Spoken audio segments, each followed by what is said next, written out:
Welcome to another episode of Dave's Imaginations. In this episode, we're going to cover the Dungeon Crawl Classic race of halflings. The short and jovial little halflings, bushy-haired, and as they take... Now, these guys have a few very special abilities, the lucky charms of the group. If you like the idea of going into battle with one of these lucky charms, of playing that lucky charm, you might enjoy playing the halfling. We're going to go through all of those special abilities right after this. Stay with me.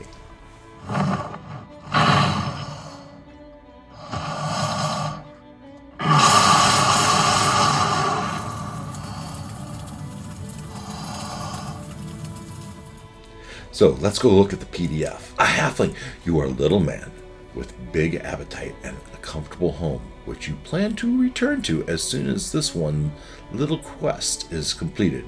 And once you're home, you plan to never leave again. The taller races might enjoy hunting for gold and glory, but all you ask for is a full stew pot and a cozy home. Pleasant interlocutors for tea time. Whatever locutors means. Alright, halflings are unambitious country dwellers who live in well-ordered peace and quiet. Their hit points, jumping down to hit points, you can see they have 1d6 hit points for each level, and that's of course modified by your stamina. Your weapon, unique to halflings, you can actually use a weapon in each hand, and then they can handle most of the smaller weapons, let's say. They can be any alignment. Now we get back to that two-weapon fighting. They can use two weapons, but they can't use two weapons and use a full d20 for their attack. They have to use a d16. So they take a -1 die in that dice chain. Halflings can fight with two equal-sized weapons, so they can use like two-hand swords, two swords or two-hand axes.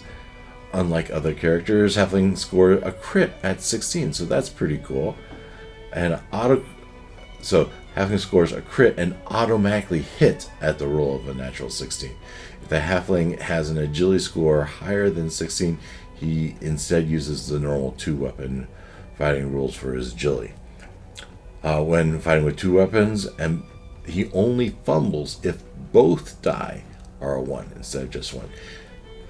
Halflings have dark vision up to 30 feet, not 60 feet, up to 30 feet, and their small size, though, allows them to get into places that other people cannot.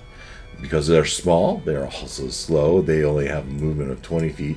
Stealth, because they're small, they can have a bonus to sneaking silently and hiding in shadows. But probably their coolest feature is they are a good luck charm.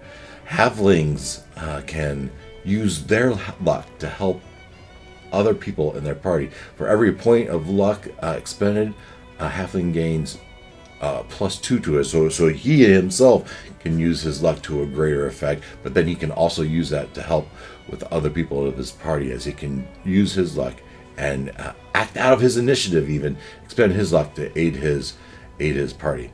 The luck is restored. So also, unlike other people, where every other race class relies on the judge to reward them with get luck back, the halfling is the only one that naturally gets it back each time he does a long rest. And then that luck modifier can apply to any roll for any of his partners or him. So that's a spell check or an attack roll by him or a spellcaster or a warrior, whoever.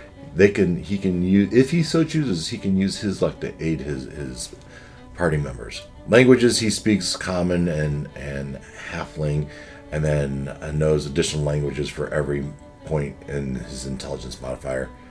Halfling's action dice can be used for attacks or skill checks. Here we get to his chart. You can see he has a pretty typical attack modifiers. That attack modifier does apply to both rolls. If he's going two-handed, his D16 does have that +1 attack modifier. Now, if he chooses not to attack with two weapons, he does get his normal action dice of 1d20. But then he is subject to the fumble rules and the normal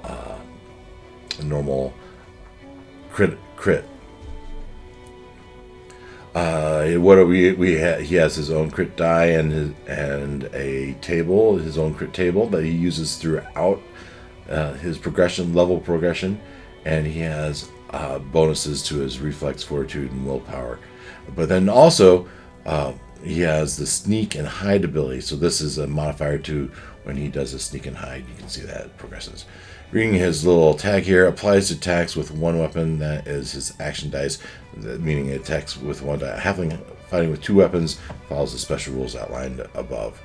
And like the elf, he only has one set of titles. So a halfling, regardless of alignment, at level 1 is a wanderer, and then at level 3 would be a collector, and then at a fifth one he'd be a wise one. So that is the halfling. A cute little picture there. So that's a halfling. I love halflings. The halfling I would play would be more of a Kender, right, from Dragonlance novels. I like that version of the halfling less than this one is more harkens to the Lord of the Rings version of the halflings, which is fine. They're fun too, but the halfling fun with their luck. I like the idea of them being a lucky charm. That's pretty cool too. What do you think? Do you like the lucky halfling? Let me know down in the comments. How would you use them? What do you like the best? How would you play the halfling? I'd like to know. And while you're down there, if you don't mind hitting that like and subscribe, I appreciate it. And check out my other videos. I've been going through all the races and classes. If you are trying to decide which one you want to play, you might like to watch all of those. And we play our games every Thursday night, so hopefully you can join us then. And join me for another video. I look forward to seeing you then. Until then, take care.